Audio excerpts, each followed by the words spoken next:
하나 시스템 2023년도 상반기 실적을 스룹봇 회계로 분석하고 매출액까지 예측해보는 내용을 진행하겠습니다. 매출은 11.7% 증가했고 영업이익은 76.8% 감소했습니다. 가공비 배부 재고자산 회전율은 2.6회전 산출이 됐습니다. 먼저 원가회계 손익으로서 매출이 1조 원대를 달성해서 11.7%가 증가했고요. 가공비 배부 재고자산이 너무 크게 증가를 했습니다. 37.8%로. 재고의 증가는 원가회계에서는 이익의 증가로 그렇게 산출이 됩니다. 판매관리비가 20% 증가했고요. 결과적으로 영업이익이 601억 원으로서 0.5% 증가했습니다. 영업이익률로는 0.6%가 하락을 했습니다. 그러니까 매출액이 증가를 했다 하더라도 그렇게 영업이익은 크게 늘지 않았다. 원가회계상으로 이런 얘기인데요. 그러면 스루풋으로 분석하면 어떻게 나올 거냐? 그러면은 매출에 비례하는 매출 재료비는 5.5% 증가했습니다. 이 매출 증가율보다 적게 증가했다는 얘기는 원재료 가격이 크게 하락했다. 이렇게 1차 추론을 해볼 수 있겠어요. 그래서 스루풋율은 2.6%, 마진율은 상승했는데 가공비하고 판매관리비 더한 운영비용은 28.8%로 크게 증가했습니다. 그래가지고 생산성 떨어지고 스루풋 영업이익은 130억 원으로서 원가회계 영업이익보다 471억 원이나 크게 적은 수치가 실제 이익이 되겠습니다. 영업이익은 76.8%나 크게 하락을 했습니다. 그 원인이 뭐냐 그러면은 재고가 WCAI 가공비 배부 재고자산이 무려 963억 원이 증가를 했는데 그 중에서 제품은 감소했습니다만은 제공품이 974억 원이나 갑자기 증가를 했어요. 작년 상반기에 122억 증가에 비해서는 이거 무척 그 제공품이 크게 증가한 겁니다. 이것은 제품을 완성하지 못하고 아직까지 계속해서 진행 중인 물건이 3,447억 원이나 있다는 얘기죠. 2022년 말보다 무려 6개월간 974억 원의 제공품이 지금 공정 중에 돌아가고 있다. 이런 얘기가 되겠습니다. 이 원가 회계는 이렇게 그 재고의 증가는 이익의 증가로 하는 것이 이제 문제라는 점은 계속 말씀드리고 있는 거죠. 제공품의 급격한 증가가 원가회계 영업이익에 미실현 이익인 재고이익이 더해진다.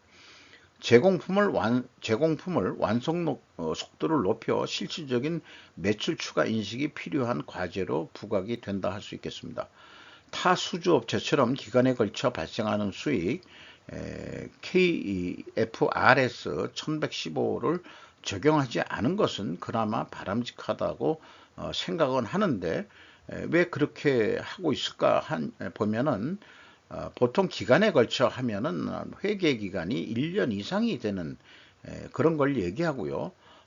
배 같은 거로 따지면 2, 3년 걸리니까 돈은 썼는데 매출 인식이 안 되면은 적자가 나니까 수익으로 인식을 해라 하는 특별 회계 기준이 있는 거거든요. 저는 개인적으로 반대하고 있습니다만은 1년만 참으면은 1년만 손해를 보면 그 다음에는 그 다음에 넘어온 것이 계속해서 매출의 기여를 임팩트를 주기 때문에 별로 달라진 건 없다. 저는 그렇게 이제 논리적으로 따지면 그렇게 나올 수 있는데 왜 그런 회계 기준을 만들어 가지고 1년 하루살이처럼 1년살이처럼 그렇게들 회계 처리하는지 모르는데 한국 한화 시스템은 그런 걸 아니한다. 다만 제공품이 늘어난 거로 표현을 하고 있죠. 그래서 하나 시스템의 대부분의 납기는 1년 이내로 추정이 됩니다. 비용의 성격적 분류에서 그 재고자산의 변동 범위가 있고요. 그 다음에 원재료 매입액이 있고 상품 매입액이 있는데, 원재료 매입액이라고 표현되어 있으면은 재고자산의 변동 범위 기준이 전체 재고자산을 의미합니다. 마이너스로 됐다는 얘기는 재고가 증가했다는 뜻이고요. 이 A, B, C를 더한 것이 매출원가 재료비인데 4.5% 감소했습니다. 운영비용은 28.8%가 증가했습니다. 이 운영비용에서 판매관리비를 뺀 것이 공장 가공비가 되겠습니다. 이 가공비가 49% 비중을 차지합니다. 상대적으로 재료 비율이 51%로 떨어졌습니다. 이것을 보더라도 원재료 가격이 하락했을 것이라고 우리는 합리적으로 추론할 수 있겠습니다. 원재료 가격이 그렇게 내려갔음에도 불구하고 왜 그 영업 손실이 나느냐, 이런 게 이제 맹점으로 다가오죠. PQ 총재료 비용의 차이가 있습니다. 90억 원의 차이가 있는데, 이것은 PQ 생산 재료비의 차이 금액과 동일한 금액이고, 또한 재고자산의 변동 범위, 그 비성분에서 표현한 거하고, 그 다음에 이제 제가 재고자산 명세에서 증감액 표현한 거하고 차이가 또 동일한 금액이죠. 그런데 회사는 전체 재고자산을 기준으로 가져가고 있는 것 같으니까 BWCAI의 증감, 원재료하고 미착품 등 이것의 그 증감액을 가감해 줘도 차이가 여전히 남는다. 이런 경우는 어떤 뭔가 이게 이 작년도에는 525억이나 차이가 나는데 뭔가 특별 원인이 있을 텐데요. 그 원인을 또 쓰는 용어로 한다면은 합리적으로 추적할 증거는 단서는 전혀 찾을 수가 없었습니다. 뭔가 이유가 있을 거예요. 아니면은 분식 회계를 의도했는지도 모르죠. 현금 흐름표 맞추는 것은 이거는 또 당연히 해야 되는 거고요. 현금이 틀리면은 문제가 있는 건데, 근데 작년 하반기에는 또 27억 차이가 있어요. 요거는 제가 추적하지 않았습니다. 그 시간 낭비일 것 같아 가지고요. 올해만 맞는 것만 해도 다행이다, 그렇게 생각을 했고, 인건비가 2,189억 원이 집행이 됐는데 24.9% 증가했어요. 직원 수가 507명이나 크게 증가했습니다. 한화 시스템이 잘 나가는 모양이네요. 임금 인상도 평균 임금이 한 9,520만 원으로 예상이 됩니다. 2023년도에 11.1% 인상될 것으로 보이고요. 지급 수수료도 29.7%나 크게 증가했습니다. 가공비 배부 재고자산 회전율이 조금 떨어졌어요. 2.7회전에서 2.6회전. 재고가 많이 증가해서 그런 것도 있죠. 스루픈율은 근데 이제 상승했습니다. 이렇게 역방향이면은 분식회계 개연성 가정을 세웁니다. 하나 시스템이 이를 반증하려면은 원재료 매입 가격 상승과 수주 판매 가격 상승으로 입증해야 되는데, 우리가 그 손익계산서에서 추론했던 것은 원재료 가격이 하락했을 것이다, 이렇게 추론했었죠. 모순됩니다. 이 모순을 해결하기가 좀 쉽지가 않을 것 같아요. 이런 게 좀 회계 투명성, 또 재고자산 회계를 제가 집중적으로 분석을 하는 건데, 정확 그렇고요. 그 다음에 이 ROIC, 투하자본 이익률도 1.7% 감소했고, 이자부채 레버리지율은 조금 내려갔습니다. 조금 갚았다는 얘기죠. 그래서 이걸 도표를 표현하면은 분식회계 개연성 과정을 재고회전율 하락과 스루픈율 상승 역방향은 분식회계 개연성 과정을 한다. 회사가 이를 반증하려면 원재료 가격 상승과 수주 판매 가격 상승 데이터를 확인시켜줘야 할 수 있기 때문이다, 이렇게 얘기를 할 수 있는 건데요. 방해산업이기 때문에 그게 확인이 불가능합니다. 그래서 입증을 위해 투명성 법정에서 그 무죄를 입증할 다른 증거를 제시한다면 수량으로 재고 회전율을 산출하면은 감소가 됐을 거다. 그것을 입증하면 될 것이다. 이걸 못한다면은 그리고 그 다음에 원재료 매입액과 사용액, 단가 얘기해 달라는 얘기는 아니니까 요거 재고 흐름 데이터 좀 보여주라. 그리고 재고자산 변동 범위 기준은 무조건 WCAI로 해야 된다.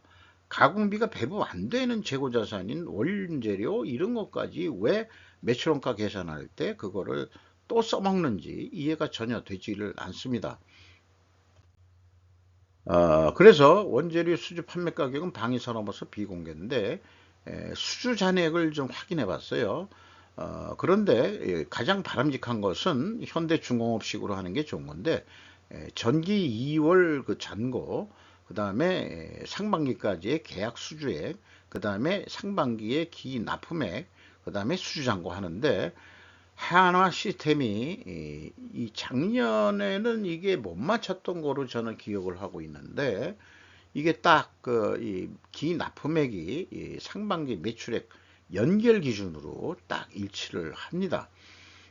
요 표는 연결 기준으로 이 수주 잔고 관리를 하는 모양이에요. 그래서 요거는 잘했는데 그 결론은 뭐냐? 제공품의 완성도를 높여 매출 인식을 추가로 좀 더 빨리 해가지고 그렇게 될 수 있도록 생산 공정 관리 개선이 필요하다. 제공품이 그렇게 많이 늘었으니까 이런 견해를 말씀드릴 수 있겠습니다. 원가 회계 패러다임으로 매출액을 예측해 보면은 2조 한 3천억 하게 되면은 계획은 뭐 1200억인데 2400억이 나게 되는 거로 되어 있어요. 왜 그러냐 그러면 재고가 이 상반기까지 그 재고가 증가한 만큼 증가한다고 봤을 때 그렇습니다. 근데 반대로 재고가 35% 줄인다 그러면은 적자 전환이 됩니다. 따라서 이 재고는 아주 문제가 있는 게 되죠. 재고의 증감 때문에 원가 회계는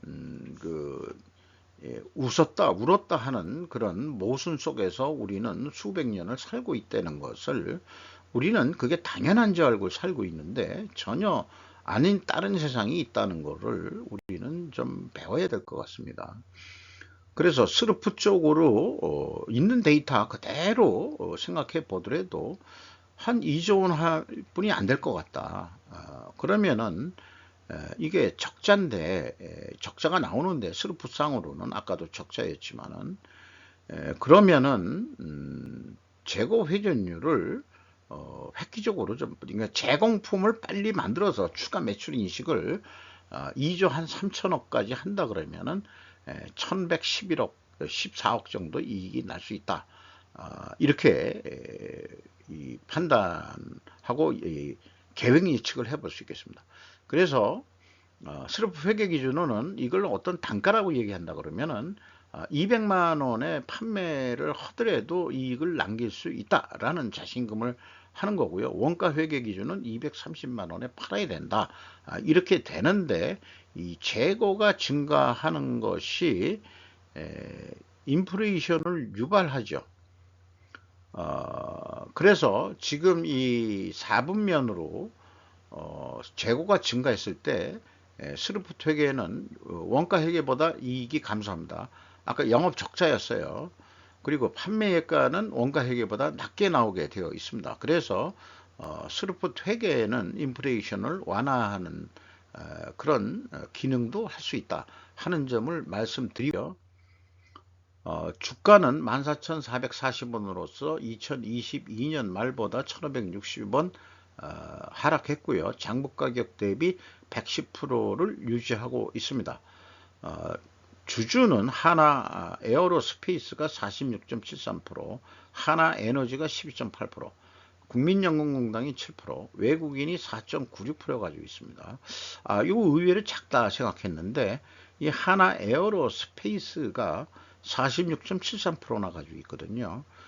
그래서 우선 찾아봤는데 외국인 지분율이 33.8%나 높게 이 에어로스페이스 주식을 보유하고 있습니다. 이상 하나 시스템 상반기 실적을 분석을 해 봤습니다. 제공품이 문제다 이런 얘기가 되겠어요.